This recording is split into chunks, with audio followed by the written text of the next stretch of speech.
గాలి అది తుఫాను గాలి అయితే అన్ని వేపులకి వస్తుంది. అప్పుడు చెట్లు ఊగిపోయి కొమ్మలు విరిగిపోతాయి, ఎటు ఊగాలో తెలియక. వర్షం వచ్చే ముందు గాలి ఒక వేపుకే వేస్తుంది, వేస్తే చెట్లన్నీ అటే వంగుతాయి, అన్ని చెట్లు అటు వంగుతాయి, ధూళంతా ఒకవైపు నుంచి ఒకవైపుకి ఎగురుతుంది.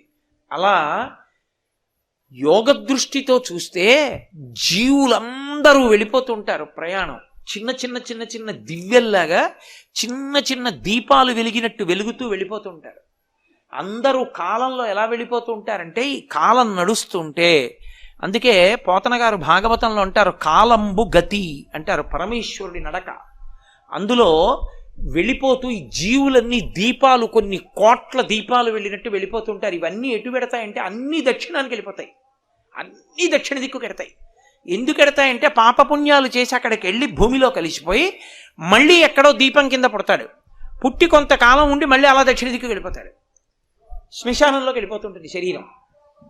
ఎవడు ఏ దీపం నేను వెళ్ళనని ఉత్తరానికి తిరిగిందో ఆ దీపం ఇక అందులోకి శరీరం పెడుతుంది, ఇక ఆ దీపం మళ్ళీ పుట్టది. అలా తిరగాలంటే ఉత్తరానికి ఎవరి ముందు కూర్చుంటే తిరుగుతుందో తెలుసా? ఒక్క దక్షిణామూర్తి ముందే.